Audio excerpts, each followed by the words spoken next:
నమస్కారం, welcome to Suman TV. నేను గీతాంజలి. 2025వ సంవత్సరం వచ్చేసింది. మరి ద్వాదశ రాశుల్లో జన్మించిన వారి జాతక ఫలితాలు ఏ విధంగా ఉండబోతున్నాయి? మెరుగైన ఫలితాల కొరకు ఎటువంటి పరిహారాలు వారు చేసుకోవాలి?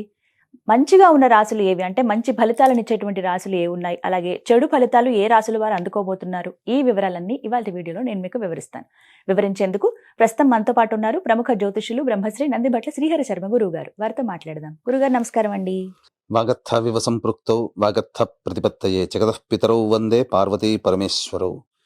సదాశివ సమారంభాం శంకరాచార్య మధ్యమాం అస్మదాచార్య పర్యంతం వందే గురు పరంపరాం. ఆదిత్యాయ చ సోమాయ మంగళాయ బుధాయ చ గురు శుక్ర శనిభ్యశ్చ రాహవే కేతవే నమః. శృంగేరి జగద్గురు పీఠాధిపతులకి, కంచి పీఠాధిపతులకి నమస్కారములు తెలియచేసుకుంటూ కార్యక్రమాన్ని ప్రారంభిద్దాం.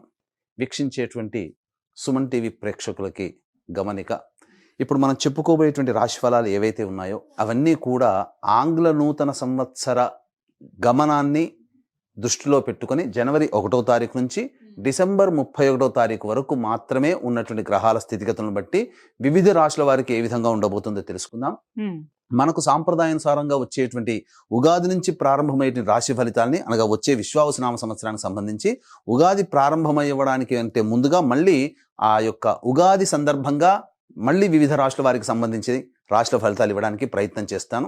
కాబట్టి ఇటువంటి దాంట్లో ప్రపంచమంతా అంగీకరిస్తున్నటువంటిది 2025 నూతన సంవత్సరం. అదేవిధంగా మనము కూడా ఆంగ్ల నూతన సంవత్సరం అనేటువంటి భావనతో ఈ యొక్క కార్యక్రమం చేస్తున్నాం. అదే ఉగాది నాడైతే మార్చి 29వ తారీఖు నుంచి మళ్ళీ 2026-28 వరకు ఉండేటువంటి గమనం వరకు ఉండేది చెప్పేటువంటిది. అవి మనం మరియు వీడియోలో తెలియజేసుకుందాం. అదే అడగబోతున్నాను గురుగారు. అంటే సాధారణంగా ఒకటే ప్రశ్న అడుగుతారు, ఉగాది కదా అసలు చెప్పాలి జాతక ఫలితాలు అనేవి, ఈ లోపు ఏంటి అంటే ఒక సాంప్రదాయంగా అది కొనసాగిపోతుంది. అంటే మనకేమని చెప్పబడింది అంటే, ధర్మం ఏం చెప్పబడింది శాస్త్రంలో అంటేనమ్మా, ప్రపంచమంతా ఏది ఒక విషయం గురించి ఒక తాటి మీద ఉంటుందో అది ధర్మమే కూర్చుంటుంది, శాస్త్రమే కూర్చుంటుందమ్మా. ఇక మరి ద్వాదశ రాశుల వారి జాతక ఫలితాలు తెలుసుకున్నాం. ముందుగా గ్రహస్థితులు ఏ విధంగా ఉన్నాయో తెలియచేస్తారా? జనవరి 1, 2025 నుంచి. ఇక గ్రహస్థితిలోకి గనక గమనించుకున్నట్లయితే ముఖ్యంగా గురువు 9th మే వరకు కూడాను ఈ వృషభ రాశిలో సంచారం చేస్తున్నాడు. 9th మే నుంచి మిథున రాశిలోకి సంచారం, 9th మే నుంచి సెప్టెంబర్ 27వ తారీఖు వరకు. ఇక సెప్టెంబర్ 28 నుంచి నవంబర్ 11వ తారీఖు వరకు కర్కాటక రాశిలో. ఇక నవంబర్ 12వ తారీఖు నుంచి డిసెంబర్ 28 వరకు కర్కాటక రాశిలోనే వక్రీకరించే స్థితి పొంది ఉండడం. ఇక శని భగవాన్ల వారిని కనుక చూసుకున్నట్లయితే 15 ఏప్రిల్ వరకు కుంభరాశిలో సంచారం చేస్తున్నారు. 16 ఏప్రిల్ నుంచి అక్టోబర్ 9వ తారీఖు వరకు మీనరాశిలో సంచారం. ఈ మధ్య కాలంలో జూలై 8వ తారీఖు నుంచి వక్రీకరించి మీనరాశిలోనే సంచారం చేస్తున్నాడు.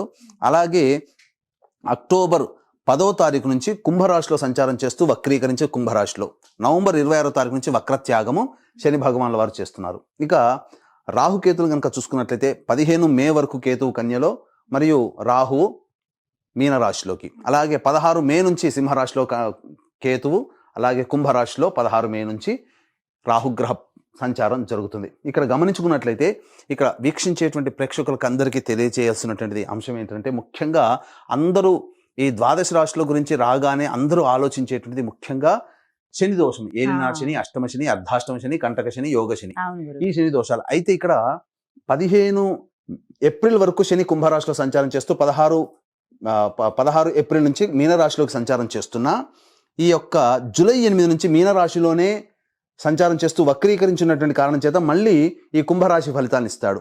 అక్టోబర్ 10న కుంభరాశిలోనే వక్రీకరించి ఉన్నటువంటి స్థితిగతుల చేత ఏమవుతుంది, మళ్ళీ మకర రాశి ఫలితాన్ని శని భగవానులు ఇస్తారు. కాబట్టి అర్థం చేసుకోవాల్సినటువంటి అంశం ఏంటంటే, ఎవరికీ కూడాను ఈ సంవత్సరం శని భగవానుడు యోగదాయకంగా పూర్తిగా లేడు. 12 రాశుల వారికి అష్టమ శని, అర్ధాష్టమ శని, కంటక శని, యోగ శని, దాంపత్య శని, ఈ రాశుల ఈ యొక్క దోషాల శని దోషాలు ఏదో ఒక సందర్భంలో కొన్ని నెలల పాటు అందరూ రాశుల వారు అనుభవించాల్సిందే తప్ప ఇక్కడ ప్రత్యామ్నాయం లేదు. కాబట్టి ఇక కుంభరాశి వారికి ఏలినాటి శని వెళ్ళిపోతుందని సంతోషం కానీ, ఈ యొక్క సంబంధించి మకర రాశి వారికి ఏలినాటి శని వెళ్ళిపోతుందని సంతోషం కానీ, లేకపోతే కర్కాటక రాశి వారికి అష్టమ శని దోషం పోతుందని కానీ భావించాల్సిన అవసరం లేదు.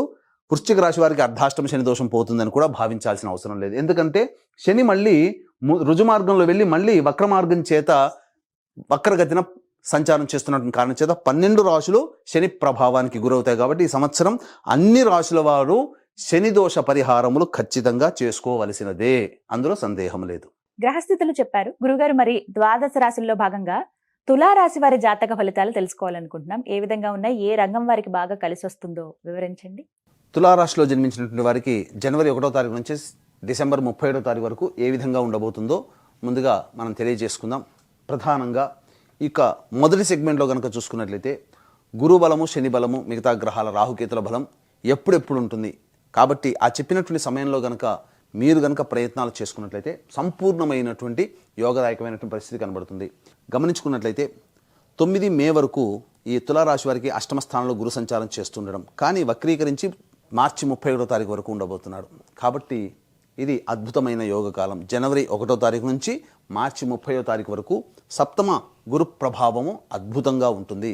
ఇక 1 ఏప్రిల్ నుంచి 9 మే వరకు మాత్రమే అష్టమ గురు ప్రభావం. తదనంతరం ఈ యొక్క మే 9 నుంచి సెప్టెంబర్ 27 వరకు నవమ గురువు, అలాగే సెప్టెంబర్ 28 నుంచి నవంబర్ 11 వరకు కర్కాటక గురువు, మళ్ళీ నవంబర్ 12 నుంచి డిసెంబర్ 28 మధ్యకాలంలో కర్కాటకంలో వక్రీకరించి ఈ యొక్క సంబంధించినటువంటి నవమ గురు ప్రభావం వెరసి చూసుకున్నట్లయితే 1 ఏప్రిల్ నుంచి మే 9వ తారీఖు వరకు మాత్రమే గడ్డు కాలం. అంటే ఒక 39 రోజులు మాత్రమే మీకు గడ్డు కాలం.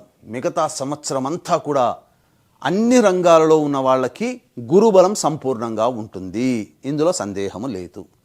క్లియర్ కదా? ఇక శని ప్రభావం చూద్దాం. తులారాశికి అత్యంత యోగప్రదుడు శని. తులారాశి వారికి 16 ఏప్రిల్ నుంచి శని భగవాన్ వారు మీనరాశిలో సంచారం, 16 మే నుంచి ఇక్కడ కుంభరాశిలోకి సంచారం చేస్తున్నాడు. కాబట్టి 16 మే వరకు కూడా రాహు యోగప్రదుడు. కాబట్టి ఇక్కడ శని భగవాన్ల వారు అక్టోబర్ 10 నుంచి నవంబర్ 26 మధ్యకాలం మాత్రమే యోగించడు. మిగతాదంతా కూడా యోగిస్తాడు. పంచమ శని ప్రభావమైనా కానీ తులారాశి వారికి యోగిస్తాడు. అంతేం పెద్ద ఇబ్బందులు ఉండవు. కాకపోతే వృధా కాలయాపన చేస్తాడండి శని భగవాన్ల వారు. కాబట్టి ఈ శని భగవాన్ నుంచి వచ్చేటువంటి అనగా అన్నిటినీ పోస్ట్ పోన్ చేయాలనే ఆలోచన మీకు ఎక్కువిస్తుంది. బద్ధకం పెరుగుతుంది ఈ కుంభరాశిలో శని ఉన్నప్పుడు. కాబట్టి వృధా కాలయాపన చేస్తాడు. అటువంటి వాటికి తావివ్వకుండా ఉండి ఎప్పటిపైనా అప్పుడు చేసుకుంటే ఈ శనివారు కూడా యోగిస్తారు. కానీ అర్ధాష్టమ శని దోష ప్రభావం అక్టోబర్ 10 నుంచి నవంబర్ 26 వరకు ఉంది. ఆ సమయంలో తల్లిగారి ఆరోగ్యం పట్ల శ్రద్ధ వహించడం కానీ ఉండాలి. అలాగే గృహ మార్పులు అనేటువంటివి జరుగుతాయి. స్థాన చలనము అక్టోబర్ 10 నుంచి నవంబర్ 26 మధ్యకాలంలో బిందాస్గా హ్యాపీగా ఉన్నామండి, ఇంకా మనకేందండి తర్వాత చూద్దాం అసలు ఉంటుందో లేదో అనుకుంటారు. కానీ అకస్మాత్తుగా మీరు స్థానచలనం అక్టోబర్ 10 నుంచి నవంబర్ 26 మధ్యకాలంలో గృహం వేరే ప్రాంతానికైనా మారడం లేదా వేరే ప్రదేశానికైనా వెళ్ళిపోవడం కానీ జరగబోతున్నాయి. కాబట్టి వాహన ప్రమాదాలు కూడా చోటు చేసుకునే అవకాశం ఉంటుంది. కాబట్టి వెహికల్స్ నడిపేటప్పుడు ఈ యొక్క సమయంలో జాగ్రత్తలు పాటించండి. ఇక రాహువు సంపూర్ణముగా యోగిస్తున్నాడు. అద్భుతం అండి. రాహు యోగించినట్లయితే రాహు స్థానాధిపతి గురువు కూడా మీకు శుభస్థానాలు ఉన్న కారణం చేత ఇటు గురు బలము రాహు బలం సంపూర్ణంగా మీకు ఉండడం చేత అధిక ధనాదాయం ఈ తులారాశి వారికి ఉండబోతుంది. మీరు ఎప్పుడు కూడాను గత సంవత్సరంలో ఇబ్బందులు పడ్డాము కానీ ఈ సంవత్సరంలో ఆనందంగా ఉంటామంటే ఎస్ ఉండగలుగుతారు. అందులో సందేహమే లేదు. మీకు చక్కటి స్థితిగతులు అనేటువంటివి ఉంటాయి. ఇక ఈ యొక్క రాశిలో జన్మించినటువంటి ఉద్యోగస్తులకైతే నిరుద్యోగస్తులకి ఉద్యోగం లభించి తీరుతుంది. ఆల్రెడీ కేంద్ర రాష్ట్ర ప్రభుత్వంలో పనిచేసేటువంటి వాళ్ళకి ప్రమోషన్స్తో కూడుకున్నటువంటి బదిలీలు ఉంటాయి. కోరుకున్న చోటికి బదిలీలు జరుగుతాయి. ప్రైవేట్ రంగంలో ఉన్నటువంటి ఉద్యోగస్తులకి చక్కగా యోగదాయకమైనటువంటి పరిస్థితి ఉంటుంది. పెద్దల యొక్క సహాయ సహకారాలతో గురుతర బాధ్యతల్లో మీకు ప్రమోషన్స్ అనేటువంటి లభిస్తాయి. అయితే చాలామందికి ఒక డౌట్ రావచ్చు, ఇక ఈ సంవత్సరం మొత్తం కూడా ఉద్యోగం లభిస్తుందానంటే మీరు చాలామంది ఏమనుకుంటారు, మనం ప్రయత్నం చేసే సమయం బాగుండాలి కదా ఇటువంటివన్నీ యోగాలు కలగాలంటే. ఎస్, అక్కడికే వస్తున్నాను. ప్రయత్నం చేసేటువంటి సమయం బాగుండాలి. కాబట్టి ఏ సమయంలో మీరు కొత్త ఉద్యోగం కోసం ప్రయత్నం చేయవచ్చు, ఉన్న ఉద్యోగంలో చేస్తున్నటువంటి వాళ్ళు. అలాగే నిరుద్యోగస్తులకి ఎప్పుడు ఉద్యోగం లభించి తీరుతుంది అనే విషయాలు కనుక చూసుకున్నట్లయితే ప్రధానంగా జనవరి 11 నుంచి ఫిబ్రవరి 11వ తారీఖు మధ్యలో ఉన్నటువంటి కాలం ఖచ్చితంగా నిరుద్యోగస్తులకు ఉద్యోగం లభిస్తుంది. వేరే ఉద్యోగం మారడానికి అనుకూలమైన సమయం. మళ్ళీ ఎప్పుడు ఉంటుంది? మార్చి 13 నుంచి ఏప్రిల్ 12 లోపల మళ్ళీ ఇటువంటి సమయమే. ఇంకా మళ్ళీ ఎప్పుడు ఉంటుంది? జూలై 15 నుంచి సెప్టెంబర్ 16వ తారీఖు వరకు ఉన్నటువంటి కాలం అద్భుతమైనటువంటి కాలం. ఇక ఇంతవరకే. ఈ ఆగస్టు సెప్టెంబర్ 16 తర్వాత మళ్ళీ ఉద్యోగ సంబంధంగా యోగించేటువంటి సమయం అంతగా లేదు. కాబట్టి ఈ చెప్పినటువంటి సమయంలోనే మీరు ఉద్యోగం కోసం ప్రాకులాడండి. నిరుద్యోగస్తులకి ఉద్యోగం, ఆల్రెడీ ఉద్యోగం చేస్తున్నటువంటి వాళ్ళకి వేరే సంస్థలో గొప్ప ఉద్యోగం లభించి తీరుతుంది. ఇక ఈ యొక్క తులారాశిలో జన్మించినటువంటి రాజకీయ ప్రముఖులైతే ఎవరైతే ఉంటారో రాజకీయ రంగంలో ఉన్నటువంటి వారికి రాహు అద్భుతమైన యోగం ఇస్తున్నాడు. మీరు ఊహించుంటారు, మీకు ఊహించని విధంగా మీకు పదవి లభించబోతుంది, నామినేటెడ్ పదవి. ఆల్రెడీ మీరు ఎన్నికలు కనుక ప్రయత్నం చేస్తున్నట్లయితే ఈ తులారాశిలో జన్మించినటువంటి వారికి ఎన్నికల్లో అఖండ విజయం ఈ యొక్క సంవత్సరంలో ఉండబోతుంది. ఏ ఎన్నికలైనా, సర్పంచ్ కావచ్చు, ఇతరత్ర ఏ ఎన్నికల్లోనైనా తులారాశి వారు విజయాన్ని పొందుతారు. ఇక ఈ యొక్క తులారాశిలో జన్మించినటువంటి సినీ రంగ ప్రముఖులు, అనగా సినీ రంగంలో ఉన్నటువంటి వాళ్ళు, టీవీ సీరియల్స్ రంగంలో ఉన్నటువంటి వాళ్ళు, అలాగే నాట్యము, సాహిత్యము, సంగీతము, నాటకంలో ఉన్నటువంటి వాళ్ళు, సోషల్ మీడియాలో 24 ఫ్రేమ్స్లో వర్క్ చేసేటువంటి వాళ్ళు, అలాగే ఎలక్ట్రానిక్ అండ్ ప్రింటింగ్ మీడియాలో ఉన్నటువంటి వాళ్ళు, వీళ్ళకందరికీ కూడా ఇటు రాహు ప్రభావం, ఇటు గురు ప్రభావము చేత ప్రజాదరణ కలిగినటువంటి యోగదాయకమైనటువంటి పరిస్థితి ఉంటుంది. ఈ సంవత్సరం మొత్తం కూడా 1 ఏప్రిల్ నుంచి మే 9 వరకు మంచి సమయం కాదు. మిగతా సమయం అంతా సంపూర్ణంగా యోగిస్తుంది ఈ చెప్పినటువంటి రాశుల్లో. ఇక విద్యార్థులు చక్కగా గురుబలము ప్రభావం చేత కోరుకున్న చోట విద్యాలయాల్లో ప్రవేశ రుసుము కలుగుతుంది. విదేశీ యానానికి, విదేశీ విద్యకు అనుకూలమైనటువంటి సమయంగా చెప్పబడి ఉంది. అలాగే రైతులకి మీరు పెట్టినటువంటి ఏ పంటలైనా కానీ అధిక దిగుబడి వస్తుంది. కొత్త పంటలు వేసినా మీకు దిగుబడి చాలా చక్కగా ఉంటుంది. కౌలుల వ్యాపారంలో ఉన్నటువంటి వాళ్ళు, అలాగే కూలీలు, వీళ్ళకందరికీ, రైతు కూలీలకు అందరికీ కూడా ధనాదాయం చక్కగా ఉంటుందని చెప్పవచ్చు. ఇక ఈ యొక్క సంబంధించిన తులారాశిలో జన్మించినటువంటి ఐరన్ వ్యాపారస్తులు, స్టీల్ వ్యాపారస్తులు, ఎడిబుల్ ఆయిల్స్, ఆటో రంగంలో ఉన్నటువంటి వాళ్ళు, వీళ్ళకందరికీ కూడాను ధనాదాయం చాలా బాగుంటుంది. వ్యాపార విస్తరణ చేసుకుంటారు, మంచి స్థితిగతులు పొందుతారని చెప్పవచ్చు.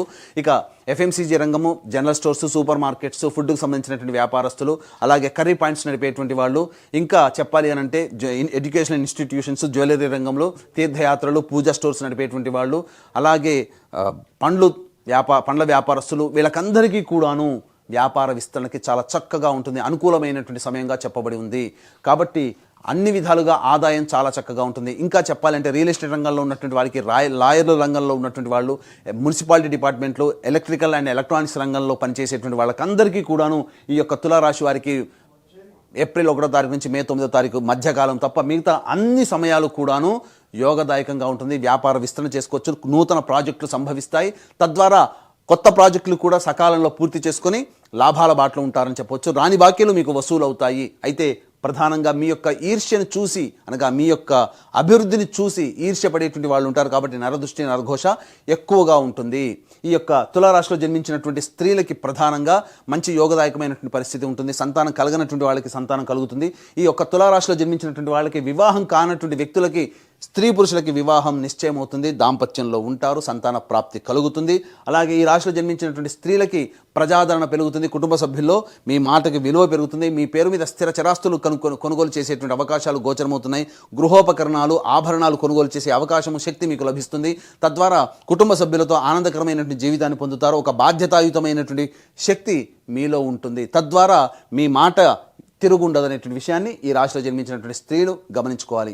ఎంత అయినప్పటికీ కూడాను మీ యొక్క అభివృద్ధిని చూసి ఎదుటివారి యొక్క అసూయే మీకు ఇబ్బందిగా మారే సమయం. కాబట్టి 2025 సంవత్సరంలో మీకు దైవానుగ్రహం సంపూర్ణంగా ఉండాలి, నెగిటివ్ ఎనర్జీ మీ నుంచి వెళ్ళిపోవాలనేటువంటి సదుద్దేశంతో ప్రతి నెల ఒక్కొక్క పుణ్యక్షేత్రంలో ఒక్కొక్క మంచి తిథి రోజున ఎన్నుకొని మీ గోత్రనామాదులు, మీ కుటుంబ సభ్యుల గోత్రనామాదులతో కార్యక్రమాలు చేయించడం జరుగుతుంది. సర్వదోష నివారణ పూజలు, హోమాలు. మీకు వివాహం అయితే మీ భర్త లేదా భార్య, పిల్లల జాతకం మీ మీద ప్రభావం, వివాహం కాకపోతే తల్లిదండ్రులు, తోడబుట్టిన వాళ్ళ యొక్క జాతక ప్రభావం మీ మీద ఉంటుంది. కాబట్టి ఈ తులారాశి వారికి చెప్పినటువంటి యోగాల కంటే కొన్ని అవయోగాలు ఉన్నాయంటే ఈ యొక్క కుటుంబ సభ్యుల ప్రభావం కావున.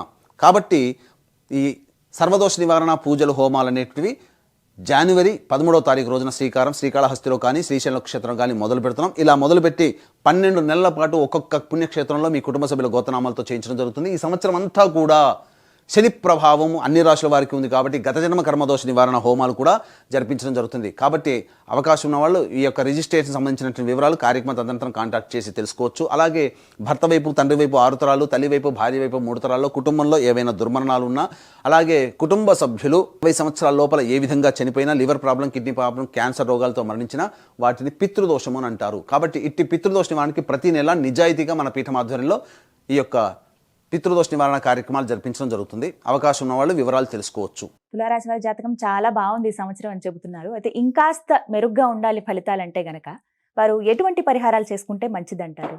ఇక ఈ యొక్క తులారాశిలో జన్మించినటువంటి వారికి సంబంధించి సాధారణంగా అనునిత్యం ఎదురయ్యేటువంటి సమస్యల పరిష్కారం కోసం ప్రతిరోజు కూడాను సుబ్రహ్మణ్య భుజంగ స్తోత్రము, సూర్యుడికి నమస్కారం, సూర్యాష్టకం 6 సార్లు పారాయణం చేయడం, సుబ్రహ్మణ్య భుజంగ స్తోత్రం 3 సార్లు పారాయణం చేయడం అనేటువంటిది చేసుకున్నట్లయితే మరింత మెరుగైనటువంటి ఫలితాలు పొందుతారని చెప్పవచ్చు. అయితే ఇప్పుడు చెప్పినటువంటి పరిహారాల కంటే అలాగే జాతకం కంటే మీ యొక్క జీవితం విభిన్నంగా ఉన్నట్లయితే మీ యొక్క జన్మ జాతకంలో నడుస్తున్నటువంటి గ్రహ దశాంతర దశల యొక్క ప్రభావాలు కావున దగ్గరలోని మంచి ఉపాసనా పరులైనటువంటి జ్యోతిషుని సంప్రదించి వారి సలహాలు సూచనలు కనుక పాటించినట్లయితే మరింత మెరుగైన జీవితాన్ని పొందుతారని ఆశిస్తూ సర్వం శ్రీ ఉమామహేశ్వర పరబ్రహ్మార్పణమస్తు. చక్కగా వివరించారండి. ధన్యవాదాలు.